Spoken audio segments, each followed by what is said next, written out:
அறம் நாடு பார்வையாளர்களுக்கு வணக்கம்.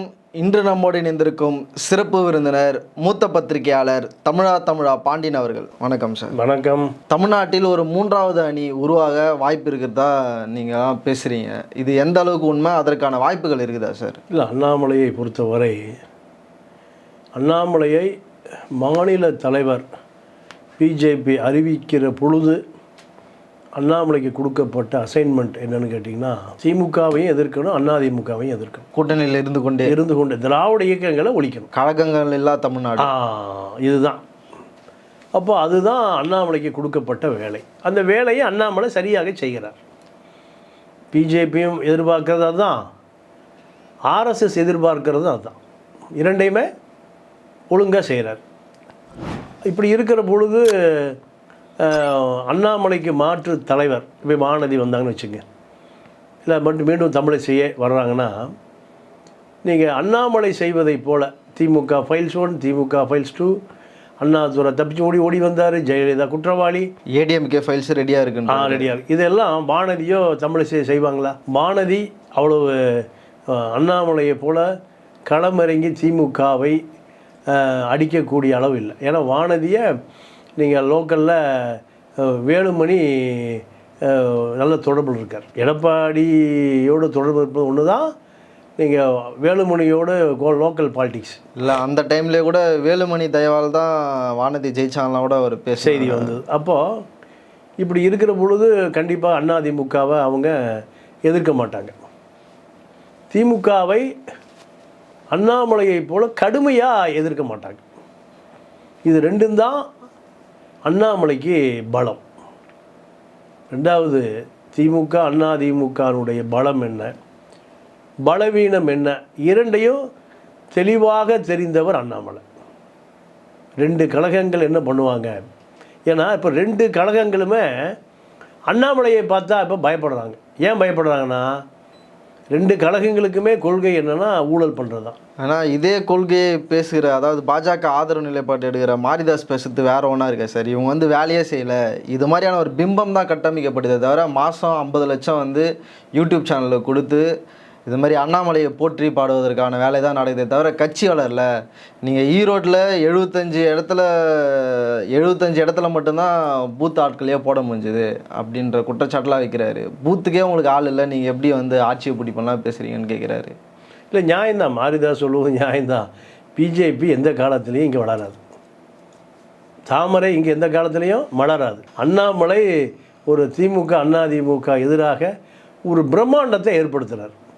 நீங்கள் படப்பை குணா பிஜேபியில் ஒரு பெரிய தலைவராக இருக்கார். அவர் போலீஸ் தேடப்படுகிற குற்றவாளி, பல கொலை வழக்கு இருக்குது அவர் மேலே. அவர் தான் அண்ணாமலைக்கு வேணும்னு கூட வச்சுக்கிறார். கிட்டத்தட்ட 20 குற்றவாளிகள், அது மாதிரி 20 இல்லை 200 குற்றவாளிகள் இருக்காங்க. ஏன் ஒரு சைபர் விட்டுறீங்க? அப்போ இதுதான் அண்ணாமலையினுடைய அரசியல். திராவிட அரசியலை எதிர்த்து மக்கள் வாக்களிக்க மாட்டான், இருந்தாலும் ஒரு பிம்பத்தை அவரால் கட்டமைக்க முடியும். இப்போது அண்ணாமலை கூட்டணியில் நீங்கள் இந்த பக்கம் எடப்பாடி கூட்டணி, நீங்கள் தேர்தல் பிரச்சாரம் பண்ணுறாங்க, எடப்பாடி கூட்டணி கட்சி தலைவர்கள், திமுக இந்த பக்கம் கூட்டணி கட்சி தலைவர்கள், பிஜேபி ப்ளஸ் கூட்டணி கட்சி தலைவர்கள். நீங்கள் பாமக விஜயகாந்த் மனைவி பிரேமலதா, கிருஷ்ணசாமி ஜான் பாண்டிய, பச்சமுத்து, ஏசி சண்முகம், இப்படி சசிகலா, ஓபிஎஸ், டிடிவி தினகரன் எல்லாம் ஒரு பிரச்சார வேலை எப்படி இருக்கும்? மக்கள் ரசிப்பானா இல்லையா? இந்த கூட்டணி திமுக அதிமுக கூட்டணி இணையாக ஒரு கூட்டணி பிம்பத்தை உருவாக்க முடியும் அண்ணாமலையால். இதைத்தான் பிஜேபி தலைமை விரும்புகிறது, ஆர்எஸ்எஸ் தலைமை விரும்புகிறது, நட்டா அமித்ஷாலாம் அதை விரும்புகிறாங்க. அதை செய்யக்கூடிய திறமை அண்ணாமலைக்கு இருக்குது. எப்படி அண்ணாமலைக்கு இருக்குன்னா, 2 திராவிட இயக்கங்களுமே பயந்துட்டு அண்ணாமலைக்கு பணம் கொடுக்குறாங்க. அண்ணாமலைக்கும் லோக்கலில் கரூர் செந்தில் பாலாஜிக்குமான பிரச்சனை தான். பணம் கேட்குறாரு அண்ணாமலை. செந்தில் பாலாஜிகிட்ட எனக்கு மாதம் ஒரு 50 லட்சம் 1 கோடியை கொடுன்னு கேட்குறாரு. கொடுக்க மாட்டேன்னு மறுக்கிறார். யார்? செந்தில் பாலாஜி. அதனால தான் செந்தில் பாலாஜி கைது செய்யப்பட்டு பிளாக்கே இல்லாமல் 3 பிளாக் அரசியலே காணாமல் போயிட்டார். இது வருவார், கண்டிப்பாக வருவார்னு அமைச்சராக தான் இருக்கார். யாரை பாய்த்து கொண்டதுனால? அண்ணாமலைக்கு பணம் கொடுக்கல, வேறு ஒன்றும் இல்லை. அண்ணாமலைக்கு பணம் கேட்குறாரு, பணம் கொடுக்கல. அண்ணாமலைக்கு மாதம் 1 கோடி ரூபா கொடுத்துருந்தாருன்னா செந்தில் பாலாஜி மேலே பாஞ்சிருக்காது. ஏன்னா செந்தில் பாலாஜி வழக்கு என்பது அண்ணாமலை இந்த வழக்கு பாய்வதற்கு கைது செய்யப்படுவதற்கு முன்பு 15 நாளுக்கு கூட சொல்லிகிட்டு இருக்கார். ஏற்கனவே இருக்கிற அரசியல் தலைவர்கள்கிட்ட அண்ணாமலை காசு வாங்கி கொண்டிருக்கிறார். நீங்கள் அது பெரிய விஷயம். பிஜேபிக்கு யாரும் ஒரு பொருட்டாவே மதிக்க மாட்டாங்க. ஜெயலலிதா இருந்த காலத்தில் பிஜேபி ஒரு பொருட்டாக மதிக்காது, கருணாநிதி ஒரு பொருட்டாக மதிக்க மாட்டார். ஆனால் இன்றைக்கி பிஜேபி என்பது ஒரு பெரிய கட்சியாக இப்போ பார்க்கப்படுது. அண்ணாமலை வந்த பிறகு தான் இதை செய்கிறார். அண்ணாமலையே இதே வேலையை செய்ய சொல்லி தான் பிஜேபி தலைமை அங்கீகரிக்குது. அப்போ இப்படி அங்கீகரிக்கும் போது இவரை மாற்ற வேண்டிய தேவை என்ன? மாற்றுவதற்கு தேவையே இல்லை. அப்போ இதை செய்வதற்கு தான் அண்ணாமலையே தமிழ்நாடு பிஜேபி தலைவராக போடுறாங்க. மாத்தினா இந்த வேலையை செய்யறதுக்கு ஆள் இல்லை, இந்த வேலையை செய்ய வேண்டாம்னு என்ன மாற்றுங்கிறார். திமுக அதிமுக எதிர்க்க வேண்டாம் அப்படின்னு சொன்னீங்கன்னா மாற்றிருக்கேன், அதுதான் என் வேலை. அப்போ இதை நிர்மலா சீதாராமன் ஆகட்டும், அமித்ஷாவாகட்டும், மோடி ஆகட்டும், சரி நீ உன் வேலையை செய். உன் வேலையை இன்றைக்கி கேசவ விநாயகம் எல்லாம் மாவட்ட செயலாளர் மாவட்ட தலைவர் கூட்டத்தை கூட்டுறாரு. தெனாவட்டத்தான் வர்றார், 1 மணி நேரம் லேட்டாக வர்றார். ஏன்? மாவட்ட தலைவர்களை பூரா திமுக லாரியை மடக்கி எல்லாம் கட்டிங் வாங்க வச்சுருக்கார். அப்போது ஆர்எஸ்எஸ்க்குள்ளே திராவிட ஆரிய யுத்தம், ஒரு திராவிடம் தூக்கி நிறுத்தியிருக்கான் பிஜேபியை. யார் திராவிடம்? அது அண்ணாமலை திராவிடம். நீங்கள் அங்கே இருக்கக்கூடிய கேடி ராகவன் உட்பட எஸ்வி சேகர், அந்த அம்மா என்ன பேர், காயத்ரி ரகுராம், பல பார்ப்பனர்கள் டெல்லிக்கு தட்டி விடுறாங்க புகாரை. எந்த புகாருக்கும் உயிர் இல்லை. ஏன்? அத்தனை புகார்களுமே உயிரற்று போகுது. அண்ணாமலை மீது எந்த நடவடிக்கை எடுக்க பிஜேபி தயாராக இல்லை. ஏன்னா பிஜேபிக்கு அண்ணாமலை தேவை, ஆர்எஸ்எஸ்க்கு அண்ணாமலை தேவை. திமுக ஒரு தொகுதிக்கு 100 கோடி ரூபா செலவு பண்ண போகிறாங்க. இந்த பணம் பூரா போய் ஜெகதரட்சகன் வீட்டில் போய் டம்ப் ஆகி போச்சு. மணல் பணம், டாஸ்மார்க் பணம் எல்லாம் போய் 40 இடத்துல ஒரு தொகுதிக்கு 100 கோடி ரூபா, 40 தொகுதிக்கு 4000 கோடி. 40 இடத்துல லைன் நடக்குதா? அப்போ 4000 கோடி கணக்கு வந்துருச்சா? இன்றைக்கி பெரிய திமுகனுடைய பேக் போன் யாருன்னு கேட்டிங்கன்னா ஜெகதரட்சகன் தான். வேறு யார்கிட்ட கொடுத்தாலும் இந்த பணத்தை பாதுகாப்பாக வச்சு எலெக்ஷனுக்கு செலவு பண்ண மாட்டாங்க. ஊரில் ஒரு குக்கிராமம் இருக்குது, ஒரு 300-400 பேர் இருக்கிற குக்கிராமத்தில் விவசாய கூலியோ விவசாயம் பண்ணுகிறவர்கள் என்ன பண்ணுவாங்க? 500-1000 சேர்ந்தால் அந்த ஊர் செட்டியார்ட்ட கொண்டு கொடுத்து வைப்பாங்க. செட்டியார் தான் நாணயமானவர். ஐயா இந்த பணம் ஐயா 1000-2000 இருக்குது, கடலை எடுத்தேன், கம்பு போட்டேன், மிளகா போட்டேன், இந்தாயா 1000-2000. ஒரு பிள்ளைய கரையாற்றணும் ஐயா, ஏதோ அந்த காதலை கடுக்க 4 பவுனை போட்டு கரையாற்றணும், என் வீட்டில் புருஷன் குடியாரன் எடுத்துகிட்டு போயிடுவான் பையன் தெல்லவாரி. அப்போ அந்த செட்டியார் பாதுகாப்பாக வச்சு அவர் 4 கடையும் வச்சுருப்பார், மளிகை கடை எல்லா கடையும் வச்சுருப்பார். அந்த பணம் பாதுகாப்பாக அந்த பொண்ணு கல்யாணம் ஆகும்போது திருப்பி கொடுக்கப்படும். இதுதான் ஜெகதரட்சகன். இப்போ ஜெகதரட்சகன் திமுக தேர்தலுக்கான ஃபண்டிங் எல்லாம் பதுக்கிறார். பிஜேபி தலைமை அண்ணாமலை ஸ்மெல் பண்ணி என்ன பண்ணுறாரு? திமுகவை பலவீனப்படுத்தணும், 40 இடத்துல ரெய்டுக்கு போங்க, பணத்தை பூரா வலிச்சிட்டு வாங்க. இதுதான் இப்போ ஜெகதரட்சகன் வீட்டில் ரெய்டு. இது ஏற்பாடு யார்? அண்ணாமலை தான். அண்ணாமலை டெல்லிக்கு சொல்கிறாரு, டெல்லி இடிக்கு சொல்லுது, இடி ஜெகத்தை விட்டால் 40 இடத்துக்கு போகுது. இது ஒரு நாளில் 40 இடம் தெரியுமா? 1 மாதமாக கண்காணித்து திமுகவினுடைய பணம் பதுக்கப்படுகிற இடம் ஜெகத்துடைய வீடு, ஜெகத்தினுடைய ஆதரவாளர்கள், ஜெகத்தினுடைய குடோனு, ஜெகத்தினுடைய அக்காடு ஹோட்டல், பெரிய தொழில். அவரால் 4000 கோடி 5000 கோடி சாதாரணமாக புரட்ட முடியும். அதனால தான் இப்போ அண்ணாமலை திமுக அதிமுகவுக்கு இணையாக ஒரு கூட்டணி உருவாக்குவதற்கு அவருக்கு இப்போ டெல்லிக்கு என்ன கேட்குறாரு? எனக்கு ஒரு 4000 கோடி ரூபா கொடுங்கன்னு கேட்குறாரு. 4000 கோடி கொடுங்கன்னு கேட்குறாரு. தொகுதிக்கு 100 கோடி ரூபா நானும் செலவு பண்ண வேண்டியிருக்கு. எல்லாம் காசு கொடுத்து என் முன்னாடி வந்துடுவாங்க. காசு கொடுத்தா எல்லா கட்சிகளுமே, இந்த கூட்டணி கட்சிகள் பூராமே திமுக பணம் கொடுக்குது, அதிமுக பணம் கொடுக்குது, நானும் பணம் கொடுத்து கூட்டம் வந்துடுறேன். தேமுதிக உடனே நல்லா வந்துடும், பேரத்தை பேசினா. எடப்பாடி பணம் கொடுத்து அங்கே போவார் ராமதாஸ், அண்ணாமலை கொடுத்தா அண்ணாமலைட்டு வந்துடுவார். நீங்கள் இவர் ஜெகத்து, பச்சைமுத்து, கிருஷ்ணசாமி, பாரிவேந்தர், இப்படி பல ஜான் பாண்டியன் இப்படி எல்லாமே பிஜேபி அணியில் தான் இருக்காங்க. இந்த கூட்டணியை உருவாக்கி என்னால் 15% வாக்கை வாங்க முடியும்னு டெல்லிக்கு அழுத்தி சொல்கிறார். திமுக அதிமுகவுடைய நிரந்தர வாக்கு வங்கி 20, சிறுபான்மை நீங்கள் நடுத்தர வாக்காளர்கள் தான் அவர்கள் ஜெயிக்க வைக்கிறாங்க. அதே போல் எனக்கு 15% ஓட்டை வாங்கி கலகலக்க வைக்க முடியுங்கிற நம்பிக்கை டெல்லிக்கு சொல்கிறார். டெல்லி இதை அனுமதிக்குது, அங்கீகரிக்குது. இது நமக்கு இப்படி தாண்டா ஒரு ஆள் வேணும், நமக்கு இப்படி தான் ஒரு ஆள் வேணும். இதுதான் நீங்கள் எத்தனை நிர்மலா சீதாராமன் வந்தாலும் சரி, எத்தனை எடப்பாடி ஜெயக்குமார் வந்தாலும் சரி, அண்ணாமலையை அசைக்கக்கூட முடியாது. ஏன்னா அண்ணாமலை பிஜேபியினுடைய அசைக்கப்பட முடியாத தலைவராக நீங்கள் டெல்லியிலையும் நாக்பூர்லேயும் பிஜேபி ஆர்எஸ்னுடைய செல்ல பிள்ளையாக இருக்கார். அவருடைய நோக்கம் 50 ஆண்டு காலம் அந்த கழகங்களை ஒன்றுமே பண்ண முடியல, கழகங்களை நீங்கள் கலகலக்க வைக்க முடியல. ஆனால் அண்ணாமலை அதை செய்கிறார். செய்வதற்கு நீங்கள் 50 வருட காலம் காத்திருந்து அண்ணாமலை கண்டுபிடிக்கப்பட்டிருக்கிறார்.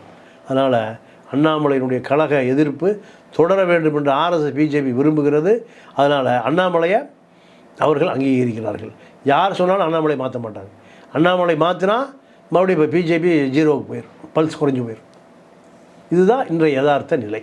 இப்போ தமிழ்நாட்டில் 3வது அணின்றது ஒரு தோல்வியாக இருக்கிற கான்செப்ட் தான் சார். அது இந்த 15%ன்றது அதிகமாக இருக்கே சார். அந்த அளவுக்கு இங்கே வாக்காளர்களை போய் சேரத்துக்கு ஆட்கள் இருக்காங்களா இந்த சைடு? 3வது அணியில் கேட்குறேன். நீங்கள் சொல்கிற மாதிரி ராமதாஸ் அவங்களாம் வந்தால் கூட அந்த அளவுக்கு ஒரு டஃப்பான ஒரு காம்படிஷனாக இருக்குமா? அது இல்லை, 4% இருக்குது பாமகவுக்கு. நீங்கள் தமிழ்நாட்டுடைய தென்பகுதியில் தேவேந்திர குல வேளாளர்கள், நீங்கள் கிருஷ்ணசாமி, ஜான் பாண்டி எல்லாம் ஒன்றா இருந்தால் ஒரு 3% வருவதற்கு வாய்ப்பு இருக்குது. தினகரன், ஓபிஎஸ், சசிகலா எல்லாம் சேர்ந்து ஒரு 4%, 12%. நீங்கள் உதிரி எல்லாமே ஒரு 1%, விஜய்காந்த் எல்லாம் 1%, அப்போ ஒரு 15% வந்துடும். கொங்கு பெல்ட்டில் அண்ணாமலை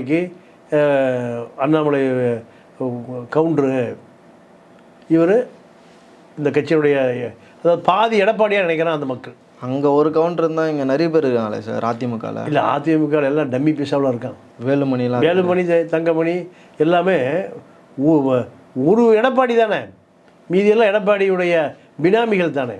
ஆனால் டெல்லியோடு நேரடியாகவே அரசியல் பண்ணுற ஆள் அண்ணாமலை ஒரு கட்சியின் தலைவர். அப்போது கொங்கு மக்கள் என்ன நினைக்கிறான், நமக்கு ஒரு பாதி எடப்பாடி ஆள் வந்துட்டார். நீங்கள் கொங்கு பெல்ட்டில் பெரிய தலைவர்களே நீங்கள் கோவை செலியனுக்கு பின்னாடி பெருசாக யாரும் இல்லை. நீங்கள் அது அங்கே பூராமே நாயுடு தான், விவசாய சங்க நாராயணசாமி நாயுடு போன்ற தலைவர்கள் தான் இருந்தாங்க. நீங்கள் கொங்கு பெல்ட்டிலேயே கோவை தம்பின்னு ஒருத்தர் இருந்தார், மலையாளி, திருப்பூர் மணிமாற மலையாளி, இப்படி தான் நிறைய பேர். ஆனால் இப்போது ஒரு கொங்கு கவுண்டரை நீங்கள் வந்திருக்காருங்கிறத அந்த மக்கள் ரசிக்கலாம். இப்போ இந்த கொங்கு வாக்கு வங்கி பிஜேபிக்கு வருவதற்கு வாய்ப்பு இருக்குது. நீலகிரியில் படுகாஸ், அந்த படுகாஸ் மாஸ்டர் மாதன் ஒருத்தர் இருந்தார், பிஜேபி தலைவர். நீங்கள் அவருக்கு தான் ஓட்டு விடுங்க. என்றைக்குமே அந்த ஊட்டி படுகாசு திமுக அதிமுக ஓட்டே போட மாட்டாங்க. அதே போல் நீங்கள் இந்த பக்கம் பாமக வன்னியர்கள் கடந்த நாடாளுமன்ற தேர்தலே அதிகமாக ஜெயிக்கலையே சார், அவங்க தோத்துட்டாங்க. இருந்தாலும் வாக்கை சிதறடிக்க முடியும், அதுதானே நோக்கம். 3வது அணி ஜெயிக்கும் யாருமே நம்ப முடியாது, வாய்ப்பே இல்லை. ஓட்டை சிதறடிப்பாங்க. நீங்கள் பலவீனமாப்பான், அந்த திமுக அதிமுக கூட்டணியை பலவீனமாக்குவாங்க.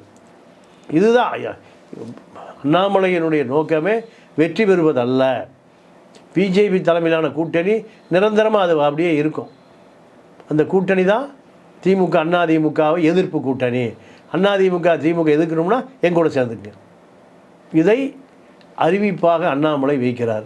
அதுதான் அந்த கூட்டணியினுடைய நோக்கம். இப்போ இந்திய அளவில் பார்க்கலாம் சார். இப்போ இந்திய அளவில் என்டிஏ கூட்டணி கூட இருந்த முக்கியமான கட்சி அதிமுக தான். இப்போ அதிமுகவே வெளியே வந்துட்டது பாஜகவுக்கு ஒரு இழப்பாக தான் நேஷ்னல் மீடியா எல்லாமே பேசுது. இது எப்படி சார் பார்க்குறீங்க? இது ஒரு பாஜகவின் தோல்விக்கு ஒரு முதல் புள்ளியாக எடுத்துக்கலாமா? இல்லை, கர்நாடகாவில் எப்படி பிஜேபி தோற்றுதோ அதான் முதல் புள்ளி.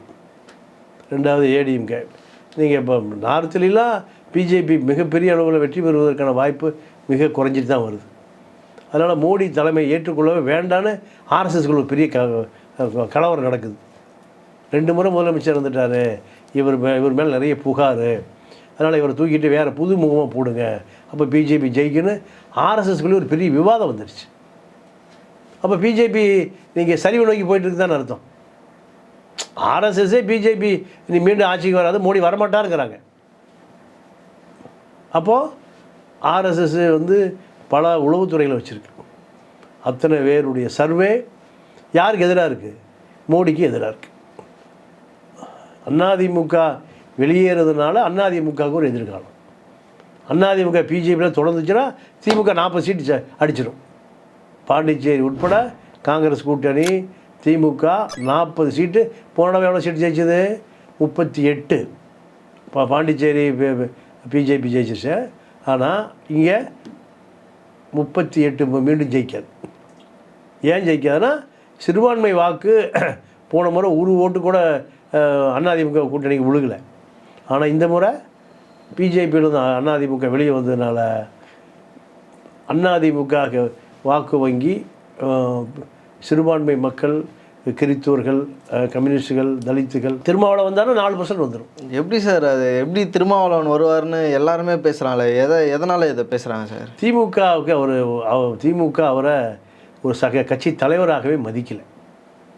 பல ஆப்ளிகேஷன், பல போராட்டங்கள், பல புகார்கள், திமுக தலைமை அது கண்டுக்கவே இல்லை. ஏன்னா இந்த குற்றச்சாட்டு வந்து வேல்முருகன் மேலே வரல. நான் என்ன சொல்ல வரேன்னா, இந்த கட்சியில் அதிமுக கூட சேருன்றது கம்யூனிஸ்ட் கட்சிகளுக்கு வரல, காங்கிரஸுக்கு வரல, இல்லை மற்ற கட்சிகளுக்கும் எதுக்கும் வரல. ஏன் திருமாவளவனை மட்டும் டார்கெட் பண்ணி இது மாதிரியான விவாதங்கள் இருந்துகிட்டே இருக்குன்னு கேட்குறேன் சார். இல்லை, இது வேல்முருகனுக்கும் அதே போல் ஒரு மனக்குமுறல் இருக்குது, கம்யூனிஸ்டுகளுக்கும் இருக்குது, காங்கிரஸுக்கும் இருக்குது. ஆனால் வெளிப்படையாக பேசக்கூடியவர் திருமாவளவன். ஏன்னா நீங்கள் எந்த போராட்டம், ஆர்ப்பாட்டம் எது நடந்தாலும் நீங்கள் சிறைக்கு போகிறவன் யாருன்னு கேட்டிங்கன்னா சிறுத்தை தான். வேறு எந்த கட்சியும் பெருசாக சிறைக்கு போவதில்லை. அப்போது திருமாவளவனை பொறுத்த வரைக்கும் கூட்டணி கட்சி தர்மத்தை திமுக மதிப்பதே இல்லைன்னு குற்றச்சாட்டு. இப்போ வேறு யாரும் குற்றமே செய்கிறது இல்லையா? காவல்துறை என்ன பண்ணுது? ஒரு குற்றம் நடந்தால் நேராக தலித்து காலையில் போய் ஒருத்தர் முடிச்சு உள்ளே ஓட்டுரும், கேஸ் முடிஞ்சுது. நீங்கள் கள்ளக்குறிச்சி அந்த பள்ளிக்கூடம் கலவரம், ஸ்ரீமதி வழக்கு, சுற்று வட்டார கிராமத்தில் இருக்கிற மக்கள் பூரா கோவப்பட்டு பள்ளிக்கூடத்தை தீ வைக்கிறான், பஸ்ஸை தீ வைக்கிறான், ஒட்டைக்கிறான், கலவரம் நடக்குது. ஆனால் ஜெயிலில் இருக்கிற பூரா யார்? தலித் இளைஞன் தான். ஸ்கூலுக்கு போகிறவன், பள்ளிக்கூடம் போகிறவன், ஹாஸ்டலில் படிக்கிறவன், எல்லாம். அப்போ காவல்துறை என்ன காவல்துறையாக இருக்குது? தலித்துக்கு எதிரான காவல்துறையாக இருக்குது. இது கட்டுப்படுத்தணுமா இல்லையா? அப்போ யார் அதிகமாக பாதிக்கப்படுறா? திருமாவளவனுடைய சிறுத்தைகளும் அந்த தலித்துக்களும் தான் பாதிக்கப்படும். அதனால தான் அவர் நீங்கள் பல முறை நீங்கள் குரல் கொடுக்குறார், நேரடியாக பார்த்து சொல்கிறாரு. இருந்தாலும் காவல்துறை அதை செவி சாய்ப்பதே இல்லை. அந்த வருத்தம் தான் அவருக்கு. அதிமுகவோட பாஜக இருந்ததுன்னா அது உண்மையிலேயே ஒரு ஈஸியான வெற்றியாக தான் திமுக இருந்திருக்குன்னு நம்மளே கூட பேசியிருக்கோம். இப்போ எப்படி சார் இருக்கும் கள நிலவரம்? இப்போ கள நிலவரம் ரொம்ப கடினமாக இருக்கும். திமுகவுக்கு தேர்தல் அந்த சந்திப்பதற்கு இப்போவே அவர் உஷாராயிட்டார். திருவண்ணாமலைக்கு போகிறார், அப்பாவும் மகனும். எதுக்கு? பூத்து கமிட்டி அமைப்பதற்கா? இந்த தேர்தல் எத்தனை மாதம் இருக்குது? 6 மாதம் இருக்குது. அப்போ அந்தளவுக்கு தேர்தல் ஜுரம் திமுகவுக்கு வந்துடுச்சு. என்ன காரணம்னா, நீங்கள் சிறுபான்மை வாக்கு வங்கி உடையுது, கூட்டணியும் உடையுது. ரெண்டுமே அவரால் ஜீர்ணிக்க முடியல. எப்படி? வாக்கு வங்கியும் உடையுது, கூட்டணியும் உடையுது. அது எப்படி அவர் சமாளிப்பார்? திமுகவில் கூட்டணி யார் சார் உடைகிறா? நீங்கள் வேல்முருக அதிருப்தியில் இருக்கார். 2 சீட்டு கொடுத்தா, 1 சீட்டு கொடுத்தாலும் போயிடுவார். எங்கே? ஏடிஎம்கே போயிடுவார். திருமாவளவனுக்கு 2 சீட் கொடுப்பாங்க, அவர் 4 சீட்டு கொடுக்குறங்கிறார் எடப்பாடி. கம்யூனிஸ்டுகளுக்கு எப்போவுமே சிபிஎம் 2 சீட்டு தான் கொடுப்பாங்க. எடப்பாடி ஆளுக்கு 4 சீட்டு தரங்கிறார். அதே போல் தமீம் அன்சாரி பல எம்எல்ஏ, அவர் பாய், அவர் போய் எடப்பாடி பார்த்து ஆதரவு கொடுத்துருக்காரு. அப்போது கூட்டணி நீங்கள் கூட்டணி பேச்சுவார்த்தை நம்ம சீட்டை ஷேரிங் பண்ணிக்கலாம் வாங்கன்னு ஸ்டாலின் கூப்பிடுறாரு. இன்றைக்கி வரைக்கும் திரும்ப போகவே இல்லையே. திரும்ப அவர் உடம்பு சரியில்லாமல் இருந்தார் சார். நேற்று தான் சார் டிஸ்சார்ஜ் ஆனார். அப்போது இன்ன வரை அவர் திமுகவுக்கு பயந்து தான் ஆஸ்பத்திரியில் அட்மிட் ஆனால் நான் சொல்கிறேன். சார் உடம்பு சரியில்லைன்னு போயிருக்கா சார்? இல்லை பயந்துக்குன்னு ஏன் சார் போனோம்? பயம்னு சொல்லலை, தவிர்ப்பதற்காக. தவிர்ப்பது வேறு, பயம் என்பது வேறு. ஏன்னா எதிர்ப்பை பதிவு செய்யணுமில்ல, எதிர்ப்பை பதிவு செய்யணுமில்ல. ஒரு சந்திக்க விரும்பலையா, உடம்பு சரியில்லை போ, ஒரு ஃபோன் பண்ணி சொல்கிறது இல்லையா? ஒரு ஒரு ஒரு ஒரு ஒரு விஷயத்துக்காக கூப்பிடுறாரு, எனக்கு 2 நாள் உடம்பு சரியில்லைங்க, என்னை ஆளை விட்டுருங்க, நான் சொல்கிறது இல்லையா? இது பயமா? தவிர்ப்பது தான். ஏன்னா இப்போ தான் பால் திருமாட்டம் வந்திருக்கு. பால் யார்கிட்ட வந்திருக்கு? திருமாட்டம் வந்திருக்கு. தலித்து வாக்கு வங்கி 4% இருக்குது தமிழ்நாட்டினுடைய வடபகுதியில். இந்த 4% என்பது ஒரு பெரிய வாக்கு வங்கி, தலித் சமூகத்துக்கான வாக்கு வங்கி. அப்போ இந்த வாக்கு வங்கியை திமுக சும்மா இலவச பொருள் கொடுப்பாங்கல்ல, விலையில்லா மிக்சி, விலையில்லா கிரைண்டரு, அந்த போல் தலித்து வாக்கு வங்கி திமுகவுக்கு இலவசமாக கிடச்சிட்டு இருந்தது. இனி அப்படி கிடைக்காது, இனி அப்படி கிடைக்காது. எனக்கு தலித்து வாக்கு வங்கியை நான் அவ்வளோ சாதாரணமாக நான் திமுகவுக்கு விட்டுற மாட்டேன். அதுதான் அவருடைய நோக்கம். என்னை யார் அங்கீகரிக்கிறார்களோ, என்னை யார் மதிக்கிறார்களோ, தலித் இளைஞர்களுடைய கஷ்டத்தை, தியாகத்தை யார் புரிந்து கொள்ளுகிறார்களோ, காவல்துறை அடக்குமுறை யார் கண்டிக்கிறார்களோ, அவர்களிடம் தான் நான் கூட்டு. இதுதான் அவர் சொல்கிறார். கூட்டணி எளிதாக இல்லை, கூட்டணி திமுகவுக்கு எளிதாக இல்லை. நீங்கள் ஆல் இண்டியா கம்யூனிஸ்ட் என்ன சொல்கிறாங்க? பழைய முறை 2 சீட்லாம் வாங்காதீங்க, 2 சீட்டு வாங்காதீங்க. சிபிஐ 2, சிபிஎம் 2 தான் கொடுப்பாங்க. இந்த நமக்கு பார்லிமெண்ட்டில் ஸ்ட்ரென்த் அதிகமாக வேணும், 4 நாள் கேளுங்க. திமுக 4 நாள் கொடுக்காது. 4 யார் கொடுப்பா? எடப்பாடி ரெடியாக இருக்கார். வாங்க உங்களுக்கு 4 8 சீட் தரங்க. மேஜர் பார்ட்டி பிஜேபி இல்லை. காங்கிரஸுக்கு திமுக போடுகிற இலவசம்தான். காங்கிரஸ் வாக்கு வங்கியே இல்லை. காமராஜரால் கூட காங்கிரஸை ஜெயிக்க வைக்க முடியல. காமராஜர் மரணம் அடைந்துட்டார். காமராஜர் மரணம் அடைந்த பிறகு காங்கிரஸ் கட்சி தலைவராக கருணாநிதி மாறி போயிட்டார். காங்கிரஸ் கட்சி தலைவர் யார்? தமிழ்நாடு காங்கிரஸ் கமிட்டி தலைவர் யாராக இருந்தாலும் கருணாநிதி தான். அவர் தான் எம்எல்ஏ சீட்டு முடிவு பண்ணுவார், அவர் தான் எம்பி சீட் முடிவு பண்ணுவார், அவர் தான் காங்கிரஸ் தலைவர். இந்தாயா 20 சீட்டு 25 சீட் அவ்வளோதான், இந்தா உனக்கு ஒரு 10 சீட்டு 5 சீட்டு.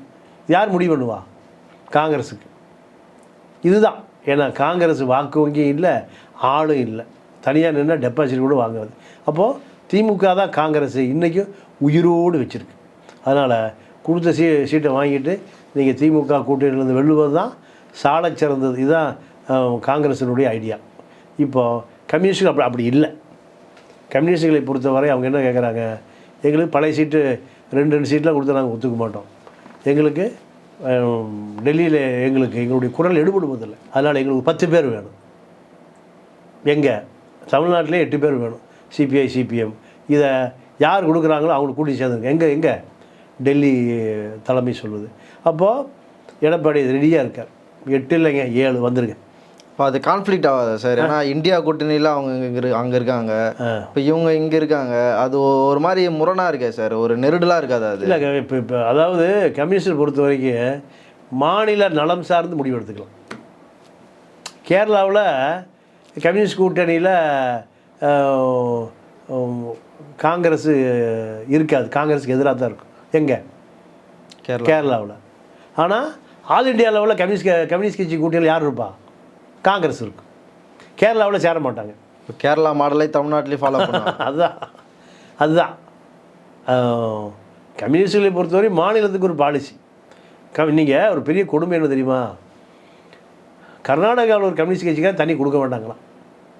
அகில உலக சிந்தனையாளர்கள் யார்? கம்யூனிஸ்ட் இல்லையா?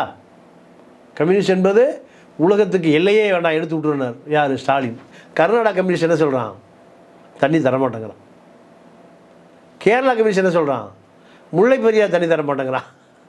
அப்போது கம்யூனிஸ்ட் ஜாதி மதம் இனம் மொழி கலை கலாச்சாரம் பண்பாடு எல்லாம் தாண்டியவன். கேரளா கம்யூனிஸ்ட்டு முல்லை பெரியாரில் தண்ணி தரமாட்டேங்கிறான்.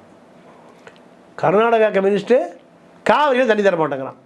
அப்போ இந்த கம்யூனிஸ்ட் கட்சி மாறுறதெல்லாம் பெரிய வேலையா? பிஜேபியில் சேர மாட்டாங்க இந்த கம்யூனிஸ்டுகள். எங்கே போய் சேர்ந்துருவாங்க? ஏடிஎம்கேல சேருவது என்பது தவிர்க்க முடியாது. எடப்பாடி என்ன பண்ணுவார்? தாராளமாக அடிப்பார். எதை? சீட்டையும் குடிப்பார், நோட்டும் அடிப்பார். என்ன இப்போ பண பெட்டிகளில் பேரம் பேசுவது தான் நீங்கள் எடப்பாடி ஸ்டைல். அரங்கத்திற்கு வந்து பல்வேறு தலை இப்போ ரொம்ப நன்றி. நன்றி, வணக்கம்.